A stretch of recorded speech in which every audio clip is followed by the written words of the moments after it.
Apesar de eu não ser o fã mais forte de ciências do mundo, uma coisa que eu sempre tive muito interesse desde muito criança foi evolução. Muito por causa dos desenhos que eu assistia quando era bem moleque na rede TV, como Digimon, Pokémon, Chaotic, eu acho. Mas enfim, é bem impressionante você perceber o quão longe a humanidade chegou. Porque, convenhamos, o ser humano não é o animal mais forte, mais rápido, mais resistente. É só olhar para as nossas crianças. Você vê um filhote de bezerro, assim que sai da mãe dele, ele já tá por aí no meio do mundo fazendo pirueta, pulando, só negando imposto. Enquanto a nossa criança é isso. Porém, mesmo assim, conforme o tempo foi passando, nós conseguimos desenvolver certas habilidades. Habilidades essas que garantiram a nossa posição na cadeia alimentar, que é agora, hoje em dia, bem lá no topo. Mas, e se do nada os animais, que hoje em dia são inferiores a nós, simplesmente desenvolvessem as mesmas habilidades que antes eram exclusivas dos humanos? Essa é a premissa do mangá que vamos analisar nesse vídeo de hoje. Oi, eu sou o Gomi e hoje nós vamos explorar o horror evolucionista de Dear Anemone. Antes de tudo, precisamos falar um pouco sobre a arte dessa bomba. A Querida Anemona é um mangá de terror e ação lançado em fevereiro desse ano e feito por Rin Matsui. Inclusive, pensa num cara que manja muito de arte. Matsui foi um cara que antes de fazer esse mangá que nós estamos analisando, ele trabalhou como assistente do mangá de Boku no Hero. E eu acho que isso se reflete bastante no estilo de arte do mangá. Tanto nos personagens, com esses olhos enormes com pupilas brancas, quanto até em alguns quadros que dão até mesmo uma sensação de déjà vu, sem falar no protagonista, que lembra bastante o próprio Midoriya. Não só pelo cabelo verde que ambos compartilham, mas pela personalidade, de certa forma. Mas isso a gente fala depois, tá? Porque agora nós chegamos na parte onde Matsui mais brilha na obra inteira, que são os monstros. Esse cara faz questão de desenhar suas criaturas com o máximo de detalhes possível. E junto com várias técnicas de rachura e sei lá, outras coisas de nerd que eu não faço ideia, ele cria um certo realismo, que ao mesmo tempo que enche os seus olhos com esses painéis maravilhosos dele, também dá uma certa estranheza ao olhar, muito por contrastar demais com os humanos da obra, que são desenhados de uma forma bem mais simples, apesar de também terem bastante detalhes, tanto no cabelo quanto nas roupas, por exemplo. Só para você ter uma ideia, Junji Ito usa direto desse elemento para poder criar o horror em suas obras. Essa ideia de criar os seus personagens o mais simples possível, dando até mesmo uma impressão de que todos tenham o mesmo rosto. Quando chega nas partes de tensão, aí ele começa a brilhar. Bota muito detalhe, e são esses detalhes que fazem dar a ideia de que essas criaturas não são desse mundo. O que é verdade, já que monstros não existem. Eu acho. E é assim que Dear Anemone visualmente não só cria esse horror, como também cria uma arte que... Meu Deus, baitolão. O primeiro capítulo já começa mostrando um homem do meio de uma floresta um tanto quanto densa. Nota-se que ele está trajado de roupas militares. Aquele clássico colete de Kevlar com vários bolsinhos e compartimentos, com uma espécie de sobretudo por cima. Esse tipo de vestimenta será bem mais comum daqui pra frente, ok? Mas enfim, o walkie-talkie dele começa a parar de funcionar, e daí ele começa a perceber algo um tanto quanto inusitado.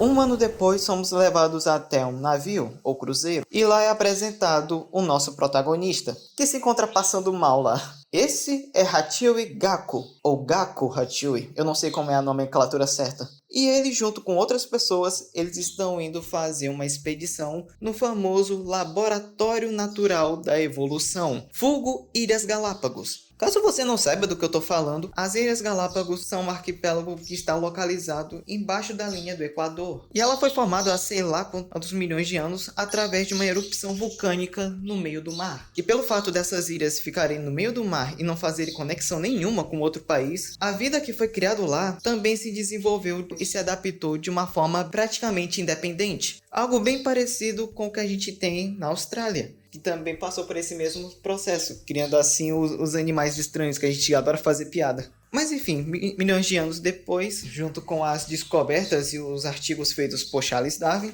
a ilha acabou se tornando um patrimônio histórico e até mesmo casa para mais ou menos 25 mil pessoas, ou era para ter sido assim. Nesse universo é explicado sobre uma certa explosão espontânea, que além de ter praticamente obliterado boa parte da fauna e flora do local, acabou espalhando também uma espécie de vírus desconhecido, fazendo com que as Ilhas Galápagos, que antes eram chamadas de paraíso, se tornassem uma selva indomável do dia para a noite. E 10 anos depois do incidente, com o vírus já ter praticamente se esvaziado, foi designada pelo governo japonês uma força-tarefa especial, formada pelos melhores militares e biólogos para poder explorar essa ilha, para investigar a causa da explosão. Porém, dos 15 malucos que foram enviados, nenhum deles retornou com vida. E é nisso que o mangá ele dá um certo destaque a uma dessas pessoas, que é justamente a pessoa que tem uma certa ligação com o nosso protagonista. Enfim, eles zarpam no local, colocam as mesmas roupas militares que aquele cara do começo estava usando, entram na ilha, e com isso é posto o objetivo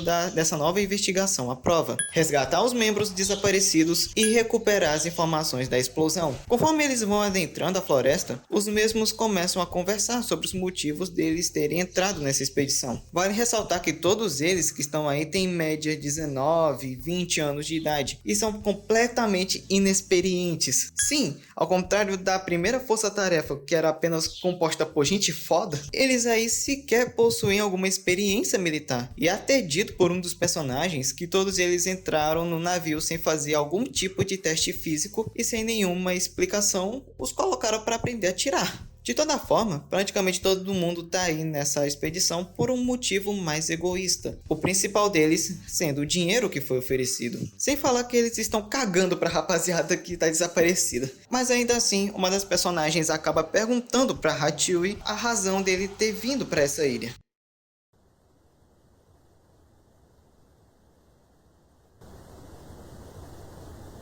Do nada aparece alguém desconhecido no meio do mato, e antes de todo mundo começar a atirar nele, um deles acaba reconhecendo o homem como um dos caras da primeira divisão. Mas pera, ele não tinha morrido lá no começo? Estranho. Mas enfim, o bonito dos Pistons tenta puxar papo com o cara, porém ele não esboça nenhuma reação, tampouco fala, até que...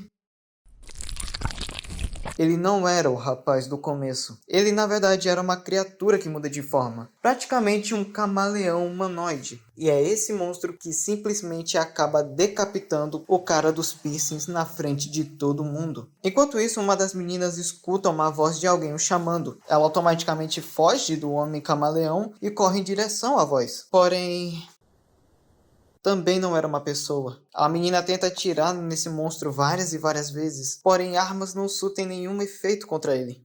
Nós somos levados então ao passado de Hachiui, onde ele ainda estava no ensino médio e sofrendo um bullying bem pesado de outros caras. Até que aquele menino resolveu protegê-lo, ou pelo menos tentou proteger. Seu nome era Yoshio Kotaro, o mesmo cara que está entre os desaparecidos lá no começo. Eles conversam um pouco sobre o Yoshio querer fazer a expedição naquela ilha. Ao longo dos capítulos, o mangá ele retrata o Yoshio como um completo nerd por biologia. O cara ama tanto biologia ao ponto de querer fazer qualquer coisa para salvar a vida naquele arquipélago. Hachiui começa a ficar maravilhado com a motivação do amigo. Daí ele fala que, ao contrário do próprio Yoshio, ele jamais seria capaz de fazer algo assim. Segundo Hachiui, ele mesmo sempre será fraco e incapaz de mudar. Yoshio meio que discorda, e enquanto ele agita a flor que aqueles caras estavam pisando, ele fala que, por ter sido pisado diversas vezes, o Hachiui sabe e entende o medo das pessoas que estão na mesma situação que ele. E pessoas como Hachiui são destinadas a se tornarem fortes. E é nesse momento que ele se lembra do real motivo dele ter vindo para essa ilha. Ele pega um fuzil quebrado que estava no chão e começa a ir em direção à criatura, na tentativa de lutar de frente com ele. Porém, além dele ter sido pego logo de cara, nenhum de seus golpes surtem efeito no monstro. Mas não importa, ele precisa matar isso. Não só o monstro, mas a sua fraqueza também. Ele veio para essa ilha para salvar Yoshio. Logo, ele precisa mudar. Porém, ainda assim, se nenhum fuzil automático machucava ele, imagine vários chutes de um rapaz magrelo. Sem falar que suas garras são hiperafiadas, a ponto de perfurar com facilidade a garganta do moleque. E é assim que o sangue de Hachiwei acaba por ser jorrado em cima de uma pequena flor, que por coincidência é a mesma flor do flashback. Flor essa que, além de tomar uma forma humanoide, simplesmente esmaga o rosto do monstro em poucos segundos. Ah, e a propósito, o nome dessa flor é a querida Anemona. Ai meu Deus, ele falou o nome do mangá! Olha, a ideia principal desse vídeo era que fosse apenas eu resumindo até o capítulo 10 do mangá. Mas depois que a minha preguiça bateu, eu decidi que iriam ser apenas 3 primeiros capítulos. Só que... enquanto eu fazia o roteiro, eu vi que só para resumir esse primeiro capítulo, eu enchi quase 2 folhas inteiras. E eu não tô afim de fazer com que o meu primeiro vídeo no YouTube tenha mais de 30 minutos de duração. Então, ao invés de eu só resumir, eu vou fazer o seguinte. Eu vou falar de alguns pontos do mangá que eu achei interessante e tentar te convencer um pouco mais a ler esse mangá. Vale lembrar que vai ter spoilers. A Anemona é uma mulher-flor que só pôde crescer e tomar forma graças ao sangue de Hachiwei. E por causa disso ela meio que acaba se fundindo ao corpo do próprio garoto, fazendo com que o cara sobrevivesse a um homem galo. Sim, esse é um daqueles clichês do moleque com demônio no corpo.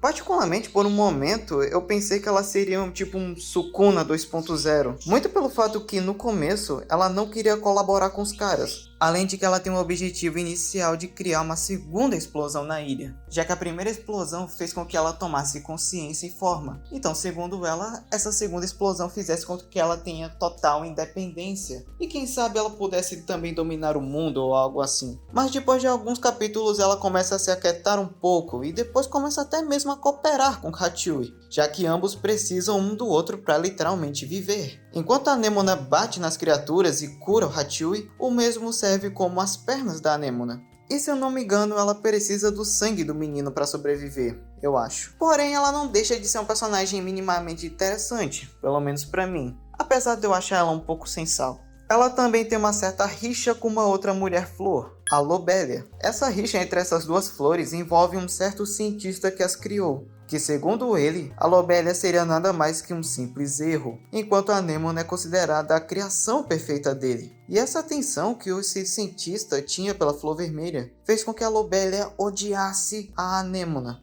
Agora, o que faz uma delas ser um erro e outra uma criação perfeita, eu já não faço ideia. Já que a Lobelia, além de ser inteligente pra caralho, ela consegue produzir veneno. Enquanto a Anemona sequer consegue andar. Mas sei lá, né? Vai que a Anemona tem escondido nela um botão de se inscrever que você pode clicar aqui embaixo desse vídeo, né? Não sei, né? Veremos.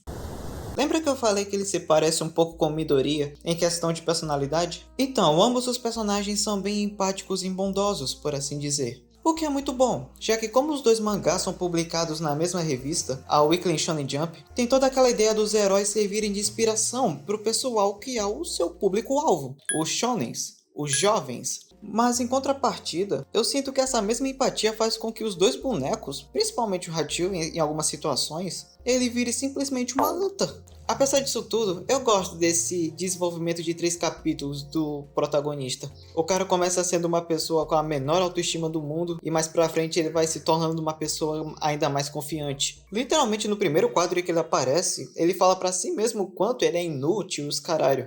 E conforme vai avançando os capítulos, você percebe essa mudança aos poucos, muito por influência do próprio Yoshio, já que é toda hora mostrado em alguns pontos do mangá o quanto o cara mudou, mesmo que indiretamente, essa mudança do Hachiwei para ele se tornar uma pessoa ainda mais confiante. Outra coisa a se citar é o próprio nome do menino. Os seus kanjis não só formam uma combinação de palavras associadas a plantas, mas também formam palavras que simbolizam determinação e força escondida. Palavras essas que pra mim descrevem bastante os protagonistas de mangá shonen. Eu não sei se a escolha desse nome foi proposital, mas eu prefiro acreditar que sim. Pra mim eles combinam bastante com o personagem em si, muito pela associação de plantas, indicando a sua relação com a anêmona, mas também com a sua personalidade, até mesmo pode ter algo a ver com essa mudança que o próprio personagem busca. Tá, mas por que do nada eu inventei de falar de etimologia no meio do vídeo? Isso é porque em alguns casos o mangá meio que te dá dicas sobre os outros personagens, usando tanto da etimologia que eu citei antes, quanto do visual. Um bom exemplo disso é uma personagem que aparece mais pra frente no mangá chamada Kuragi, que diferente do Hachiui, que é parasitado por uma planta, ela é parasitado por uma colônia inteira de águas vivas. E além do nome dela literalmente significar água viva, o formato do cabelo dela também lembra a silhueta de uma.